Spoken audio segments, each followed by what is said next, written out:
Duo pala yung dalawa, tank isa sa inyo. Hindi, wow. Tapos nag-show na nga yung kumpare kong pogi ng 1-1. At yun na nga switch na ni S1 yung kumpare ko. Dito nag-lock na nga yung kalaban ng Muscov at Amon. It is better to be feared than loved. Dahil kasama ko si kumpare ko mag-rank game, gagamitin ko na pang malupitan kong hero. Sino pa nga ba kung di si Lolo Franco? Kaya naman umpisahan na natin mga idol, papakitaan ko kayo ng mga galawang Franco. Mobile Legends! 5 seconds till the enemy reaches the battlefield. Smash them! Dito mga idol, pinuntahan ko agad yung buff ng kalaban para ma-invade ko.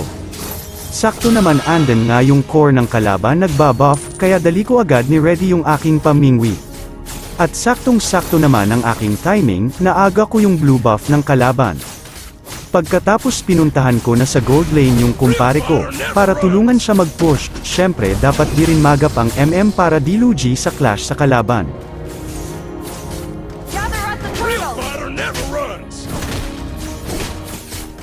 First blood!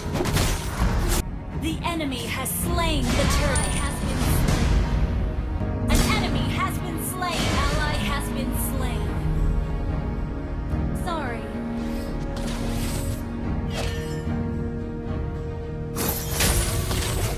Tapos nagpunta ako dito sa may bush, nakasalubong ko si Boy Sibat at ang babaeng mangkukulam. Di ko na malaya nasa likod ko na din pala si Mang Filimon. Ally has been slain. Retreat. Bakit naman kasi sumugod ka pa Odette? Alam mo naman tatlo sila, naghahanap ka talaga ng sakit sa katawan. Maswerte tong Boy Sibat na ito at di ko nahilat tapos itong si Manong Tigril napakakulit parang kitty-kitty na di mapakali. Pasalamat ka mapurol pa ang aking itak. Ally has been request back. Tapos dito hindi na nga napigilan ng kumpare ko, kaya naman pinagtutusok na niya si Boy Sibat sa noo.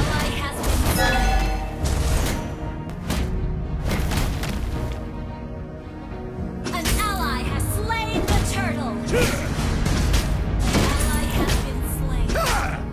Tapos pupuntahan ko sana yung iba kong kakampi kaso namatay na sila. Itong Zilong naman palagi na lang napapatay. Mas mabuti pa Zilong mag-push ka na lang para di ka na nasasabihan ng bonus round. Aba-aba ang Boy Sibat na ito pa tipi-tipi pa, pasalamat ka hindi kita naho. An enemy has been slain. Tapos dito nag-tipi-tipi din ako kay Boy Sibat, akala niya siya lang marunong mag-tipi. Tapos nagpunta ako dito sa mid lane, sakto naman nahok ko si Filimon, patay kang bata ka, tatagain kita. Ally has been slain. An enemy has been slain.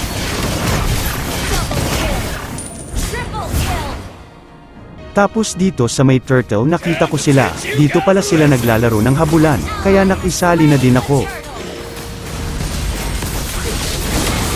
Tapos namatay mga kalaban namin dito, sabay nagtipi-tipi ako. Has been slain.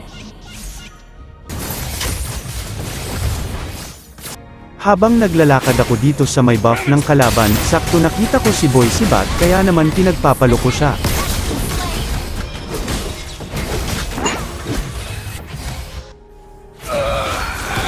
Tatakbo na sana ako kaya lang sa sobrang taba ko. Ang hirap tumakbo tapos hinahabol pa ako ng dalawang macho. Balak pa ata nila ako pag nasahan. Killing spree. A real fighter never runs. Ally has slain Lord.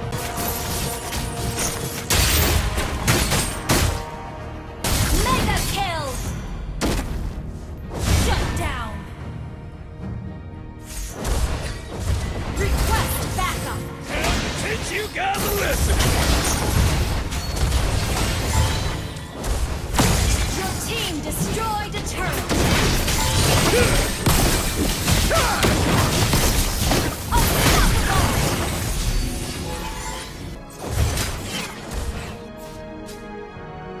Dito hihigupin na kami ni Manong Tigril, pero di niya alam matalas ang aking itak kaya pinagtataga ko siya. You have slain an enemy. Tapos dito namatay na si Boy Sibat kaya naman magtitipi ako sa kanya. Fighter never runs.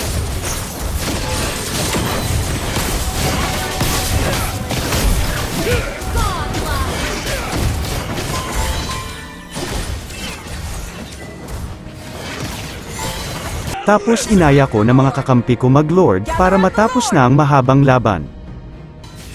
One shot, one kill! An ally has slain Lord.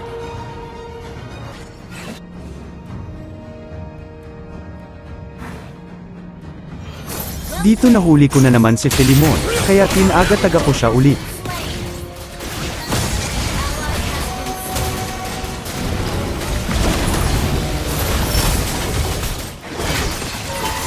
Your team destroyed a turret. An enemy has been slain. At dito na nga nagtatapos ang storya ni Lolo Franco, kaya naman marami salamat sa manonood.